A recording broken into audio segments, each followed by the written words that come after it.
Reaction now with former Democratic presidential candidate and Army Reserve Lieutenant Colonel Tulsi Gabbard. Great to see you, and thanks for being here. First up, what's your reaction to what we heard from the president, and where does that leave us with this conflict?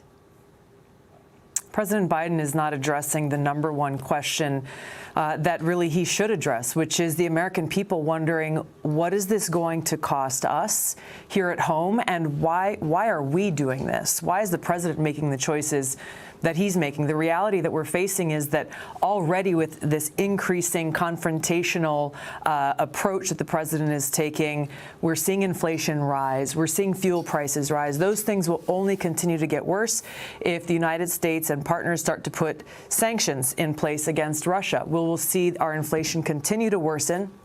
We'll see Russia retaliate. We'll see them likely use cyber warfare against our financial institutions, against our infrastructure. The United States will then have to retaliate, and we'll end up in this endless cycle of tit for tat that will hurt the American people in ways that are difficult to even estimate at this point. And the danger of this ultimately is these kinds of tactics that are tactics of warfare could ultimately escalate to the point where it's the United States versus Russia, two nuclear armed countries, where either intentionally or unintentionally we could end up having to face that reality of nuclear warfare and attacks. If we weren't a part of this fight, where does that leave Ukraine?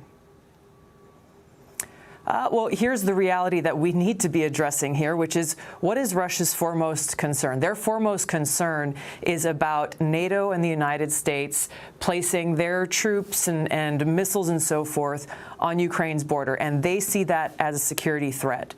President Biden is in a powerful position right now where he could immediately take action to de-escalate this whole situation by stating the truth, which is Ukraine will likely never become a member of NATO. Why doesn't he just say that and guarantee it and say, you know what, NATO and the United States are not going to make Ukraine the next military outpost, and by doing so alleviate this crisis and prevent the American people and people in other parts of the world from facing the suffering that will come about from this continued escalation. There is obviously consequences to the United States if we were to see this become an actual all-out war. There's obviously many consequences, but you bring up the energy picture.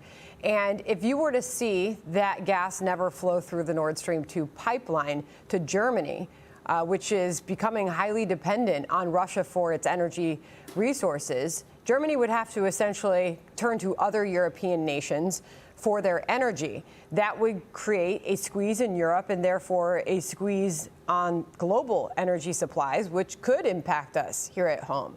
Is that worth the fight? It is more than a possibility, Sandra. It is a likelihood that this will occur. That is exactly the track that we, the American people, will be facing. We're already families, working families, are struggling right now. It's not the politicians or the big corporations who are struggling. It is working Americans who are struggling and seeing this thing play out and wondering, why isn't anyone looking out for our interests? Why aren't they clearly stating, hey, how are we going to prevent this disaster and this crisis from continuing to escalate, punishing and creating suffering for people who are already struggling right here at home just to make ends meet every day? Does it behoove us to allow Vladimir Putin to gain more control? I think that's missing kind of the core point here, which is, again, Russia's foremost concern is the United States and NATO placing a military outpost on its borders within Ukraine. Given it is highly unlikely Ukraine will ever become a member of NATO, let's just look at the world in these realistic views and picture and say what is not going to happen. The U.S. and NATO will not put their military outposts on the border of Russia and Ukraine. Well, we've certainly that serves everyone's best interest. We've given Putin a bit more control in recent years. I mean, when you look at the energy that we are currently purchasing from Russia today versus just a few years ago, up 56% our purchases from Russia. That is a quickly changing situation under this administration that we're watching as well. Tulsi Gabbard, we're out of time with all the breaking news, and I appreciate the conversation. Thank you. I'm Steve Ducey. I'm Brian Kilmeade. And I'm Ainsley Earhart. And click here to subscribe to the Fox News YouTube page to catch our hottest interviews and most compelling analysis.